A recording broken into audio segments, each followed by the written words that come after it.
Howdy y'all. It is leg day at Crunch, and in the spirit of short workouts that we've been trying out recently, we're keeping the number of sets today relatively low as well, because Henry has a deadline in the next couple hours that he needs to address. So I'm thinking, well, first off, there's the agenda for today. So I'm thinking 3 sets of calves, 3 sets of hamstrings, 3 sets of a compound, 3 sets of quads, and that puts us at 12 sets total, and that might be the end of the day. And if time allows, we'll hit some abs. Otherwise, later tonight when I do cardio by myself, I will just hit abs as well. So you're gonna do cardio in this rain? No. Excuse me. If it ain't raining, we ain't training, as they say. So yeah. When I say low set number, I'm talking sub 19, sub 18 sets, and that's what y'all have been seeing recently. So just to address, beat a dead horse, I should say. Less sets. When we're doing less sets, we're pushing heavier weight, we're slowing down our eccentrics, we're holding the squeeze at the top of the reps for longer, when I say more controlled concentrics, I mean like it's still explosive in power, however, it's not at a rate where we're allowing the momentum of the weight to carry the weight forward. So, for example, a bicep curl, if you just jerk it as hard as possible, the weight will fly at a portion of the rep, so it's too fast, and uncontrolled. So fast enough to where the muscle is exerting as much energy as possible to bring the weight up, but the weight is not being carried by momentum. So very, very controlled concentrics as well. And something else I wanted to talk about, deloads. So some research I've been doing on my own. I've come to learn deloads are useless. So, and what I mean by that, pre-planned deloads, proactive deloads, useless. So rather than plugging, say you're on a 8-week split, where the 8th week is always planned out to be your deload week, where, for those who don't know, deload means less weight, less reps, less sets, anything of that nature, in order to allow your muscle to recover from some systemic fatigue, so you can continue to push heavier weight in PRs in future weeks, but you're still working out to a bare minimum extent in order to maintain whatever muscle mass you have. Useless, because muscles recover quite quickly, and for your largest muscle groups, they recover within 72 hours, and for the smallest, some recover within a day. So there's some muscle groups which, like, I would probably say from intuition would be your smallest, like your biceps, calves and stuff, recover daily. So some studies have shown that you could hit certain muscle groups daily, and in the beginning of that type of split, you would experience extreme fatigue and soreness, but eventually your body would adjust to that sort of training regimen. So the type of deloads Henry and I do are reactive, meaning if we experience pain or extreme soreness or fatigue in a muscle group, we're just gonna stop hitting it for the rest of that workout. Or stupidly, in the past, I would just do less reps, but I think now that we're more intelligent lifters, we just stop hitting the muscle. So say, for example, I'm hitting dumbbell shoulder press, and I planned on doing 3 to 4 sets, and then after set 2 of pushing heavy weight, I feel my shoulder tweaking. I'm gonna stop hitting it. And that is a type of deload, because total volume for that front delt compared to previous delt days, it's much less. So it is a deload of sorts, and that is what we practice. So this is all just to say that vacations and other things of that nature, like our trip to Taiwan, that is not a break from lifting. There is still going to be exercise performed, muscle hypertrophy performed. So I'm looking forward to that. We are currently on our way to Crunch, so we will see y'all in the gym.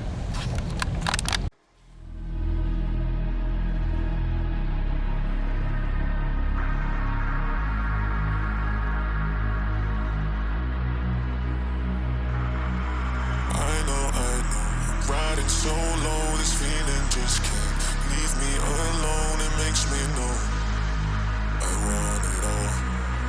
Oh yeah, 'cause I've got a fire deep within, it's a strong desire to touch the sky and take flight. I'm gonna take the world 'cause it's mine. I want it all, I want it all, I want it all. Till we touch the sky and take flight.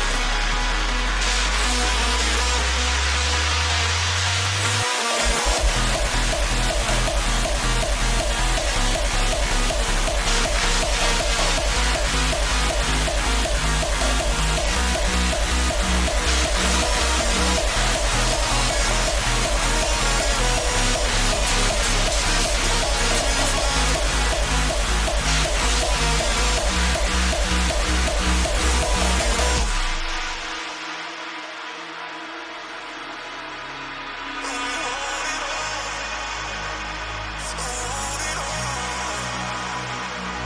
Cause I've got a fire deep within, it's a strong desire to touch the sky and take flight. I'm gonna take the world 'cause it's mine. I want it all.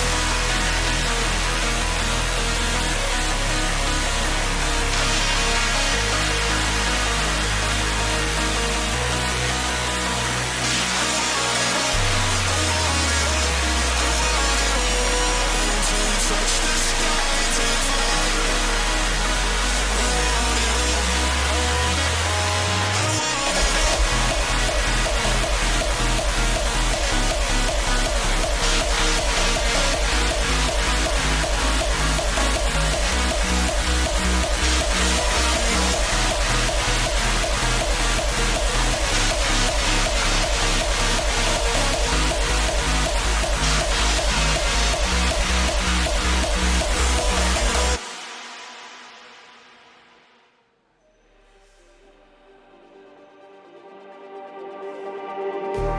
Just like the street lights lit this town, like a fire in a blaze, gotta burn it down. Can't be afraid to leave this out.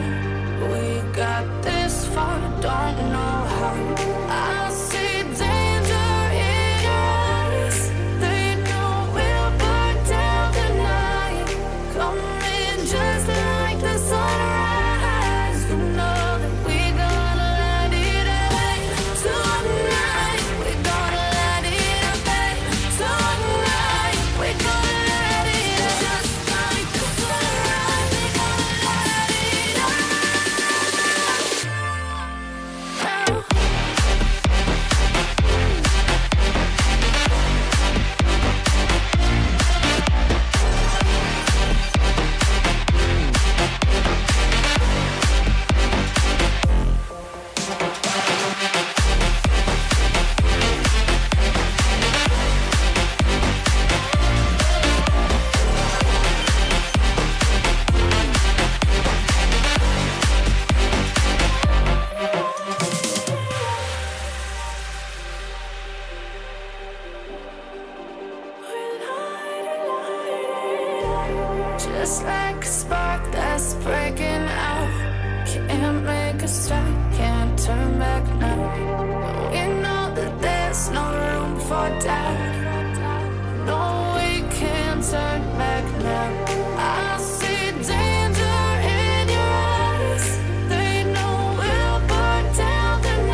pump check. I forgot the freaking tripod, so we're using a human bipod. That's what I'm getting paid for. All right, so let's admire some abs real quick. Wow, look at those abs. Too bad the camera quality sucks so bad you can't see it. All right, next, the freaking legs.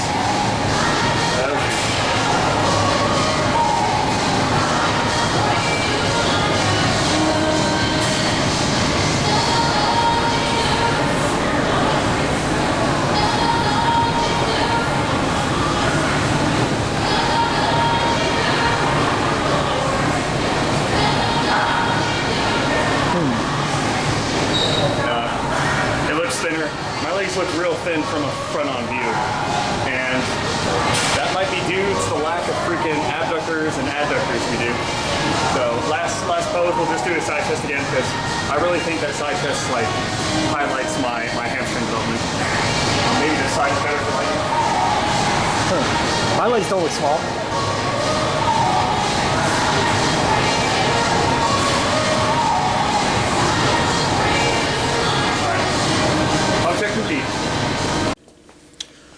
Alright y'all, that concludes legs and abs. We achieved an excellent pump despite the lack of sets, and that's because we just pushed harder weight and increased the duration of the eccentrics and squeezes as we discussed in the intro. So I'm thinking we might be onto a new arc of training where we're just less volumetric, more heavy pressing. And that was the style of lifting we were doing prior to this current training split, which we began back in, I want to say, October, November. So I know to grow the muscle, you need to shock it by introducing new types of training stimulus.